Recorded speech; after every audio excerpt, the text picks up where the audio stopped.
حضرات گرامی، آج قرآن عظیم کی ایک آیت کی تفسیر کے ضمن میں اس سے حاصل ہونے والے اسباق اور دیگر وہ باتیں جاننے کی کوشش کریں گے کہ ہمارا رب ہمیں اللہ تبارک و تعالیٰ کے تعلق سے، اپنی ذات کے تعلق سے، والدین کے تعلق سے، رشتہ داروں کے تعلق سے اور پڑوسیوں کے تعلق سے، مسکینوں کے تعلق سے کیا رہنمائی فرماتا ہے، کیا حکم فرماتا ہے، ان کے ساتھ کیسا برتاؤ ہونا چاہیے، ان کے ساتھ ہمارا رویہ کیسا ہونا چاہیے، اس تعلق سے تقریباً 10 موضوعات کو پروردگار عالم نے ایک ہی آیت میں سمیٹ دیا ہے۔ بہت ہی جامع آیت ہے یہ کہ مختصر سی آیت میں سارے ضروری لوگوں کے حقوق کو اللہ تبارک تعالیٰ نے بیان کر دیا ہے۔ سب سے پہلے میں آیت کریمہ کی تلاوت کرتا ہوں، اس کا ترجمہ کرتا ہوں، اس کے بعد اس کی تفسیر بیان کروں گا۔ قرآن عظیم میں پروردگار عالم ارشاد فرماتا ہے، یہ جو میرے ہاتھ میں قرآن پاک کا نسخہ ہے، یہ 5واں پارہ ہے، سورۃ النساء ہے، اور سورۃ النساء کی 36ویں آیت ہے، 36، آیت نمبر 36 سورہ نساء، جو کہ قرآن عظیم کی چوتھی سورت ہے ترتیب کے حساب سے، 5واں پارہ ہے، اور جو میرا نسخہ میرے ہاتھ میں ہے وہ 116 صفحہ نمبر ہے۔ اللہ ارشاد فرماتا ہے وَاعْبُدُوا اللَّهَ، غور فرمائیے ذرا، یہ جو کلمات ہیں، یہ کلمات ہم اور آپ یا پھر دنیا کا کوئی انسان نہیں کہہ رہا ہے، بلکہ یہ کلمات اس پروردگار عالم کی طرف سے ہے جس نے اس پوری کائنات کو پیدا کیا ہے۔ انسان کے پاس ایسی طاقت ہی نہیں ہے کہ وہ اللہ تبارک و تعالیٰ سے براہ راست کلام کر سکے یا پروردگار عالم کو دیکھ سکے۔ براہ راست وہ کلام کر ہی نہیں سکتا ہے، اتنا انسان اتنا پاورفل روحانی اعتبار سے بھی نہیں ہے، جسمانی اعتبار سے بھی نہیں ہے۔ اسی لیے پروردگار عالم نے کلام کرنے کے لیے اپنے خاص اور نیک بندوں کو چنا، جن کو ہم انبیاء اور رسول کہتے ہیں۔ رسولان اعظام، انبیاء اعظام سے اللہ تبارک و تعالیٰ نے کلام کیا، اور اس کلام کے ذریعے سے پروردگار عالم نے اپنی باتوں کو اپنے بندوں تک پہنچایا، اور وہ باتیں نبی اکرم صلی اللہ تعالیٰ علیہ وسلم نے صحابہ کرام کے ذریعے سے لکھوا لیا، اور پھر یہ ہے کہ مکمل سند کے ساتھ، مکمل تاریخی ہسٹری اور ریکارڈ کے ساتھ یہ قرآن پاک آج ہمارے ہاتھ میں موجود ہے۔ یعنی یہ وہی کلام ہے جو پروردگار عالم نے اپنے نبی پر ہمارے لیے نازل فرمایا ہے۔ لہٰذا اس کلام کو سننے کے لیے ذرا ہم اپنے ہوش و حواس کو یکجا کر لیں، ذرا ہم بیدار ہو جائیں، ذرا ہم مکمل طور پر متنبہ ہو جائیں،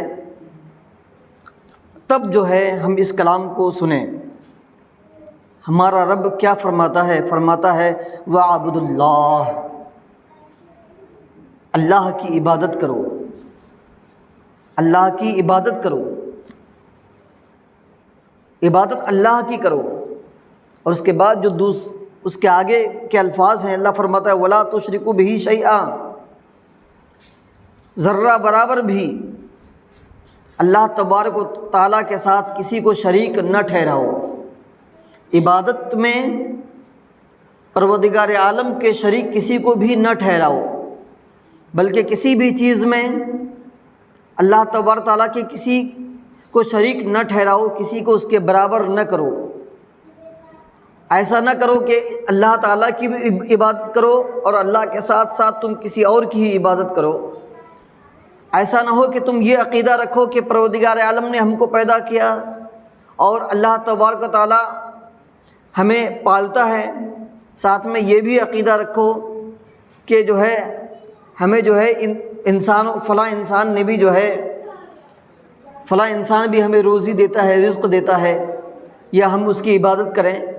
جو غایت تذلل کا لفظ آیا ہے، انتہائی عاجزی کے ساتھ اپنے سر کو یا اپنے قلب کو پروردگار عالم کے لیے جھکا دینا، اپنے آپ کو مکمل طور پر عاجزی کے طور پر پیش کرنا، انتہائی عاجزی جو ہونی چاہیے، اسی انتہائی عاجزی کا نام رکھا گیا ہے عبادت۔ عاجزی ہونی چاہیے عبادت میں۔ جب بھی ہم عبادت کریں تو ہمارا قلب، ہمارا دل مکمل طور پر پروردگار عالم کے سامنے جھکا رہے اور اپنے عاجزی کو تسلیم کرے کہ ہم بہت ہی کمزور بندہ ہیں، ہم بہت ہی نازک بندہ ہیں، ہمیں اللہ نے پیدا کیا ہے، ہم مخلوق ہیں، اللہ قادر ہے، ہم مجبور ہیں، اللہ چاہے تو ہماری ان سانسوں کے ڈور کو کبھی بھی ختم کر دے۔ ہم اس قدر نازک ہیں، اس قدر کمزور ہیں کہ ہمارے سانسوں کے ڈور پر جو ہے ہماری پورا وجود قائم ہے۔ اگر یہ سانسیں کچھ لمحے کے لیے بند ہو جائیں یا بند کر دیا جائے کسی بھی طور پر، تو پھر انسان کی پوری زندگی تباہ ہو کر رہ جاتی ہے۔ جس زندگی میں انسان بڑے بڑے سپنے سجاتا ہے، خواب سجاتا ہے، وہ بڑے بڑے لوگوں سے جھگڑ لیتا ہے، لڑ لیتا ہے، سب کچھ کر لیتا ہے، رشتوں کو بگاڑ لیتا ہے، سب کچھ کر لیتا ہے، اس زندگی کا حال صرف ایک سانس کے ڈور پہ ٹکا ہوا ہے۔ اگر وہ سانس چلی جائے تو پھر انسان کی زندگی ہی تباہ و برباد ہو جائے گی، انسان کا وجود ہی ختم ہو جائے گا، اور کہا جائے گا کہ دیکھو فلاں صاحب تو چل بسے، اور اس کے بعد انا للہ و انا الیہ راجعون پڑھ کر کے، نماز جنازہ پڑھ کر کے ان کو منو تلے جو ہے مٹی کے اندر میں ان کو دفنا دیا جائے گا، اور آپ کا نام تھا کے ساتھ لیا جائے گا۔ آپ ابھی موجود ہیں، لیکن کل کہا جائے گا فلاں صاحب موجود تھے۔ ہاں، تھا اور ہے میں فرق صرف اور صرف آپ کی سانسوں کا ہے۔ اس قدر کمزور انسان ہے۔ ایسا کمزور انسان ہمیشہ اس بات کو ذہن و فکر میں رکھے کہ وہ میرا رب ہے، وہ مجھے پالنے والا ہے، وہ مجھے کھلانے پلانے والا ہے، وہ میری ہر ضرورت کو پوری کرنے والا ہے۔ مجھے اسی رب کی عبادت کرنی چاہیے۔ اس رب کے علاوہ کسی اور کی عبادت کرنا انتہائی جو ہے ظلم ہے، انتہائی ظلم ہے۔ کسی اور کی عبادت اسلام میں جائز ہی نہیں ہے۔ یہ سب سے پہلا کلیئر کٹ کانسیپٹ مسلمانوں کو کلیئر کر لینا چاہیے، اور کبھی بھی کسی بھی مرحلے میں اس جو کانسیپٹ کو بھلانا نہیں چاہیے۔ چاہے جیسا بھی، جس قدر بھی سخت مشکل مرحلہ آپ کی زندگی میں آ جائے، کوشش کیجئے کہ آپ جو ہیں اس کانسیپٹ پر نہ صرف عمل کریں بلکہ بیان کرنے میں بھی کبھی ہچکچاہٹ محسوس نہ کریں۔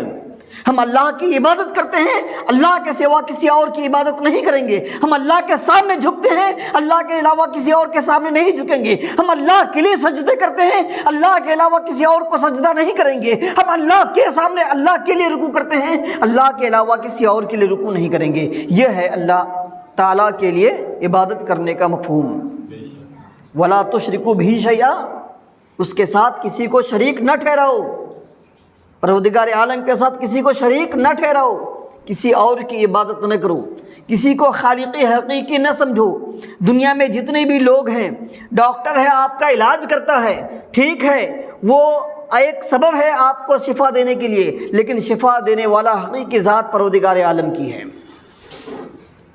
آپ پانی پیتے ہیں، کھانا کھاتے ہیں، سواری پر سفر کر کے الہ آباد جاتے ہیں، لیکن یہ یقین رکھیں کہ پانی میں پیاس بجھانے کی تاثیر پروردگار عالم پیدا کرتا ہے۔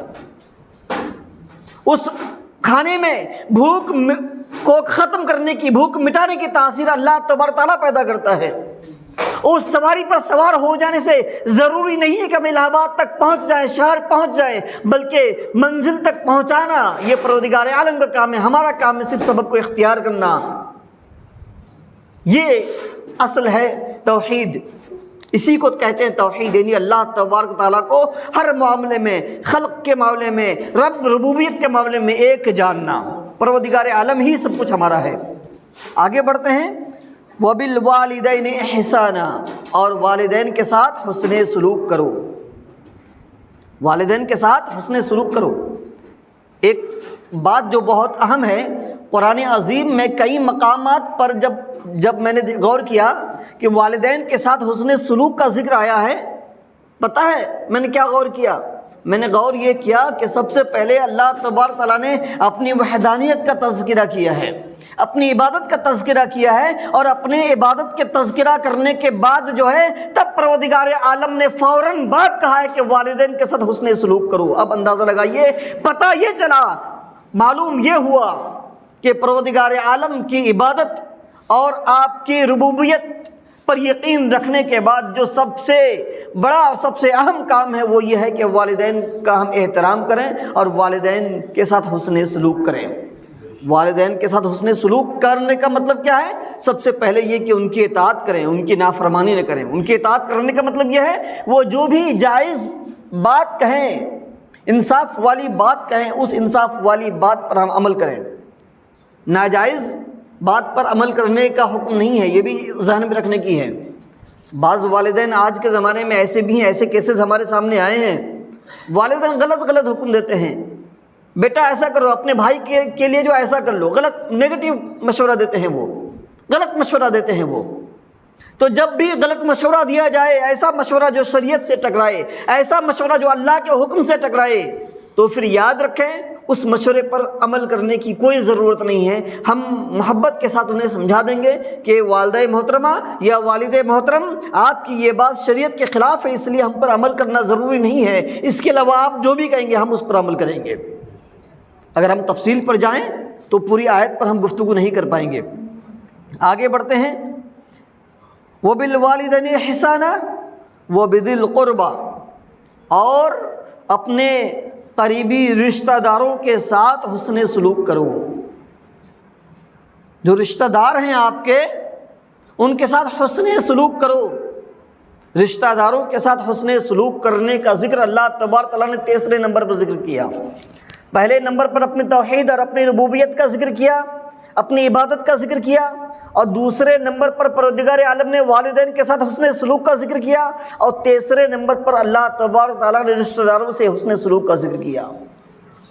یہ اتنا زیادہ اہم ہے، اتنا زیادہ امپورٹنٹ ہے کہ اس کو تیسرے نمبر پر پروردگار عالم نے ذکر کیا۔ اس پر مسلمانوں کو بہت ہی زیادہ توجہ کی ضرورت ہے، اور اللہ تبارک تعالیٰ نے اور نبی اکرم صلی اللہ تعالیٰ علیہ وسلم نے مسلمانوں کی زندگی میں اس مسئلے پر عمل کرنے کے لیے جتنے بھی مسائل، جتنے بھی پرابلمز آ سکتے ہیں، اس کا حل پہلے ہی فرما دیا۔ رشتہ داروں کے ساتھ حسن سلوک کی فضیلت میں پروردگار عالم کے پیارے محبوب نبی اکرم صلی اللہ تعالیٰ علیہ وسلم نے ارشاد فرمایا کہ جو چاہتا ہے کہ اس کی رزق میں برکت ہو، اس کی رزق میں کشادگی ہو، اس کی آمدنی میں، اس کی کمائی میں برکت ہو، اور اس کی عمر لمبی ہو جائے، تو وہ رشتہ داروں کے ساتھ حسن سلوک کرے۔ اللہ اکبر! رشتہ داروں کے ساتھ حسن سلوک کریں گے، رشتہ داروں کے ساتھ جو ہے آپ اچھا برتاؤ کریں گے، تو اس کا صلہ پروردگار عالم نے یہ بتایا، اللہ کے نبی نے یہ بتایا کہ آپ کی عمر لمبی ہو جائے گی، آپ کے رزق میں برکت آئے گی۔ آج جو ہم مسلمان پریشان ہیں، ہمارے رزق میں تو برکت ہی نہیں ہے۔ ہمارے پاس بھی، خود میرے پاس بھی کچھ ایسے لوگ آتے ہیں، حضرت ایک تعویذ بنا دیجئے، رزق میں برکت نہیں ہے۔ اللہ تبارک و تعالیٰ نے اپنے کلام میں، اپنی کتاب میں یہ پہلے ہی آگاہ فرما دیا ہے، اگر تمہیں رزق میں برکت چاہیے، اگر تمہیں عمر میں درازگی چاہیے، تو پھر تم رشتہ داروں کے ساتھ حسن سلوک کرو۔ ایک حدیث پاک میں اللہ کے نبی صلی اللہ علیہ وسلم نے فرمایا کہ صلہ رحمی یعنی رشتہ داروں کے ساتھ حسن سلوک یہ نہیں ہے کہ وہ جیسا برتاؤ کرے ویسا ہی تم برتاؤ کرے ہو۔ اگر وہ برا برتاؤ کرے تو تم بھی اس کا جواب برائی کے ساتھ دو۔ رشتہ داری یہ نہیں ہے، بلکہ رشتہ داری یہ ہے، صلہ رحمی یہ ہے، حسن سلوک یہ ہے رشتہ داروں کے ساتھ کہ وہ اگر برا برتاؤ کرے تو تم اس کے جواب میں اچھا برتاؤ کرو، تم اس کے جواب میں ان کے ساتھ اچھائی سے پیش آؤ۔ یہ ہمارے معاشرے میں عام طور پر ہوتا ہے، رشتہ داروں کے ساتھ لین دین میں کبھی کبھی جو ہے کبھی اونچ نیچ ہو جاتی ہے، اور ظاہر سی بات ہے چونکہ لوگوں کو اکنامک کا گیان نہیں ہوتا ہے. ظاہر سی بات ہے ہمارے لوگوں میں خواتین کو گھروں میں مردوں کو ان کو جو ہے پیسے کو کیسے سنبھالنا ہے، اس کی حیثیت کیا، اس کی اہمیت کیا ہے، اس کا چونکہ علم نہیں ہوتا نا، اسی وجہ سے وہ غیر ضروری طور پر جو ہے لوگوں سے خیانت بھی کر جاتے ہیں. چونکہ کسی سے پیسہ لیا اور رشتہ داروں سے پیسہ لیا اور دبا کے بیٹھ گئے، اس طرح کے معاملات ہوتے ہیں. اور اس کے بدلے میں سامنے والا بھی یہی کرتا ہے کہ اچھا اس نے ایسا کیا، ٹھیک ہے اگلی بار سے ہم تم پر جو ہے تمہارے اوپر پیسے خرچ ہی نہیں کریں گے. کبھی کسی کے ساتھ کچھ جو ہے کچھ زیادہ اتار چڑھاؤ ہو گیا، اونچ نیچ ہو گیا، اب اس کے بدلے میں اس کے گھر جانا چھوڑ دیتا ہے، اس سے رشتہ داری توڑ دیتا ہے. اس طرح کے معاملات ہوتے ہیں کہ نہیں بتائیے؟ اس طرح کے معاملات مسلمانوں کے ہاں عام طور پر پائے جاتے ہیں. پروردگار عالم فرماتا ہے چاہے کچھ بھی ہو جائے، کسی بھی سچویشن میں آپ جو ہے رشتہ داروں کے ساتھ حسن سلوک سے پیش آئیں، یہ آپ کی ذمہ داری ہے. ان کی ذمہ داری بھی یہی ہے کہ آپ کے ساتھ حسن سلوک سے پیش آئیں، لیکن انہوں نے اپنی ذمہ داری ادا نہیں کی ہے تو اس کا سوال آپ سے نہیں ہوگا، آپ کا سوال آپ سے ہوگا. ان سے یہ نہیں پوچھا جائے گا کہ انہوں نے آپ کے ساتھ بدتمیزی کی تھی، یہ آپ ان کے بارے میں سوال نہیں ہوگا، آپ سے آپ کے بارے میں سوال ہوگا کہ آپ نے حسن سلوک کیا تھا کہ نہیں کیا تھا، آپ نے رشتہ داروں کے ساتھ اچھا سلوک کیا تھا کہ نہیں کیا تھا، آپ نے صلہ رحمی کیا تھا نہیں کیا تھا. اگر صلہ رحمی نہیں کیا تھا، آپ نے رشتوں کو توڑا تھا، آپ نے رشتوں کو جو ہے رشتوں سے دوری بنائے رکھی تھی، تو اللہ کے نبی صلی اللہ تعالیٰ علیہ وسلم نے صاف واضح طور پر تنبیہ فرما دی ہے، بتا دیا ہے، پورے جو ہے تنتنا کے ساتھ اللہ کے رسول نے بتایا ہے کہ لا يدخل الجنت قاطع الرحم، رشتوں کو توڑنے والا جنت میں جہنم میں جو ہے جائے گا، جنت میں داخل نہیں ہوگا. لا يدخل الجنہ، جنت میں داخل ہی نہیں ہوگا ایسا شخص جو رشتوں کو توڑتا ہوگا. لہٰذا ہمیں چاہیے کہ جیسے بھی جتنے بھی برے رشتے ہو جائیں آپ کی نظر میں، چاہے جتنے بھی برے رشتہ دار ہو جائیں، آپ کو چاہیے، آپ کا فریضہ یہ ہے، آپ کا کام یہ ہے کہ آپ جو ان کے ساتھ حسن سلوک سے پیش آئیں. یہ اسلام کی تعلیمات ہیں، یہ اللہ نے آپ کو حکم دیا ہے باضابطہ طور پر، پروردگار عالم کا کلام آپ کے لیے ہے یہ.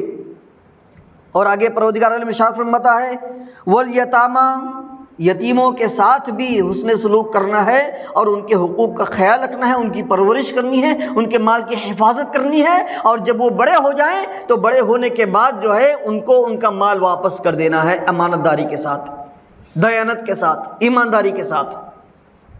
یہ یتیموں کا خیال رکھنا اور یتیموں کے ساتھ حسن سلوک کرنا. وقت ختم ہو چکا ہے، بلکہ ختم ہو رہا ہے.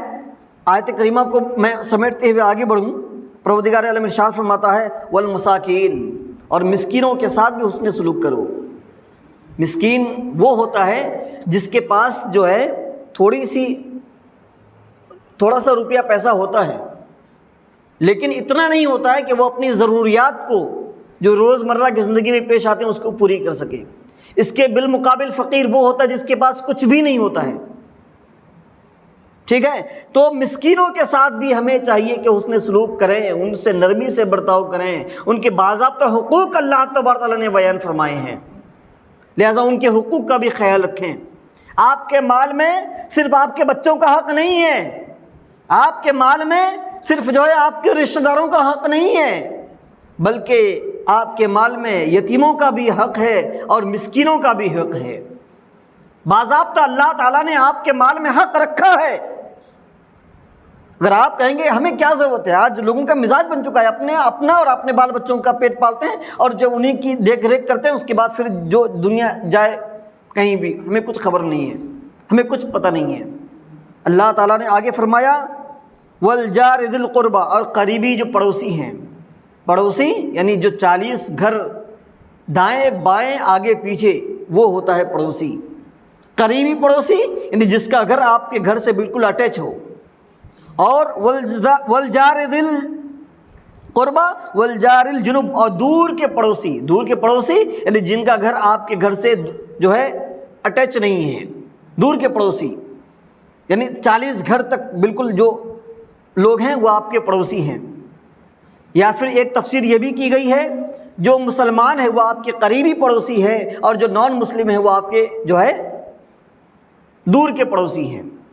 لیکن حقیقت یہ ہے کہ اسلام میں پڑوسی چاہے کوئی بھی ہو جائے، ہر ایک کا حق آپ کے مال میں رکھا ہے۔ اللہ کے نبی صلی اللہ علیہ وسلم نے فرمایا کہ تم جو ہے چاہے کچھ بھی پکاؤ، اگر اچھا سالن پکاؤ تو اس سالن میں سے اس پڑوسی کو ضرور جو ہے پہنچا دو۔ اگر تم نہیں پہنچا سکتے ہو تو کم از کم اتنا ضرور کرو کہ اس شوربہ زیادہ کر دو اور شوربہ کے ساتھ کچھ نہ کچھ پہنچا دو ان کے گھر، اگر کم سامان ہے تو، کم سالن پکایا ہے آپ نے تو۔ پڑوسی کے بہت زیادہ حقوق ہیں جو ایک ایک کر کے میں انشاءاللہ اس پر تفصیلی جو ہے گفتگو کرنے کی کوشش کروں گا۔